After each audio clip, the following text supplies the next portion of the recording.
Hello everyone, আসসালামু আলাইকুম। আশা করি সবাই অনেক ভালো আছেন, আমিও ভালো আছি। 100 দিনে নিজেকে স্মার্টলি ইংরেজিতে প্রেজেন্ট করার আজকে ভিডিও নাম্বার হচ্ছে 21। এখন থেকে আমরা 40 নম্বর ভিডিও পর্যন্ত বিভিন্ন ধরনের ছোট ছোট টপিক নিয়ে প্রেজেন্টেশন শেয়ার করব। তাই এই ভিডিওগুলো আপনি খুবই মনোযোগ সহকারে দেখবেন, কারণ আপনার প্রেজেন্টেশনের যে মূল ধারা বা আপনি কথা বলার সময় কোন কোন টপিকে কথা বললে আপনার কথাগুলো কেউ মনোযোগ সহকারে শুনবে, সেগুলোই আপনি এই ভিডিওগুলোতে পাবেন।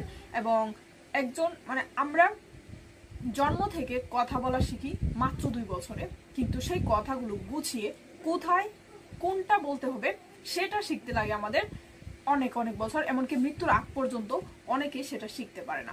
সো এই 20টা ভিডিওতে আপনি সেই কথা গুছিয়ে বলবেন কিভাবে বা কোন কোন টপিকের উপর গুরুত্ব দিলে আপনার কথাগুলো সবাই মনোযোগ সহকারে শুনবে সেটা বলবো।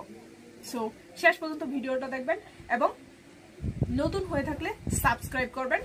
পরবর্তী ভিডিওগুলো সবার আগে পেতে বেল বাটন চেপে রাখবেন এবং বন্ধুদেরকে শেয়ার করতে ভুলবেন না। ওকে, তাহলে শুরু করা যাক। আজকের ভিডিওতে আমরা বলবো আপনি আপনার শিক্ষা প্রতিষ্ঠান বা আপনার যেখান থেকে ট্রেনিং নিচ্ছেন সেই প্রতিষ্ঠান বা স্কুল কলেজ যা আছে সেটা সম্পর্কে 2 মিনিট কিভাবে একটানা কথা বলবেন এবং সেই কথাগুলো সবাই মনোযোগ সহকারে শুনবে, কোন কোন পয়েন্টগুলো আপনাকে খেয়াল রাখতে হবে সেক্ষেত্রে।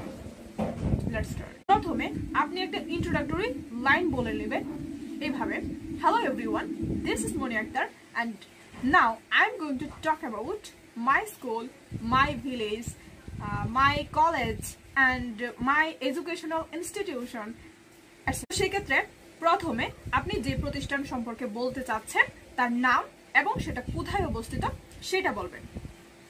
এরপর আপনার অবস্থান ওই প্রতিষ্ঠানে কি সেটা বলবেন, মানে আপনি একজন স্টুডেন্ট, আপনি একজন এমপ্লয়ি অথবা আপনি ওই প্রতিষ্ঠানের সিইও। এরপর বলবেন আপনি কেন ওই প্রতিষ্ঠানটাকে চয়েস করেছিলেন আপনার জন্য বা আপনার স্কিল ডেভেলপের জন্য। এরপর হচ্ছে আপনি ওই প্রতিষ্ঠানে আপনার মেন্টরদের সম্পর্কে বলবেন, ওই প্রতিষ্ঠানের পরিবেশ এবং সার্বিক দিক নিয়ে 1-2 সেন্টেন্সে বলবেন। এরপর আপনি একদম ফাইন, এরপর আপনার ওই প্রতিষ্ঠান সম্পর্কে বর্তমান অনুভূতি কেমন সেটা বলে থ্যাংক ইউ দিয়ে শেষ করে দিবেন।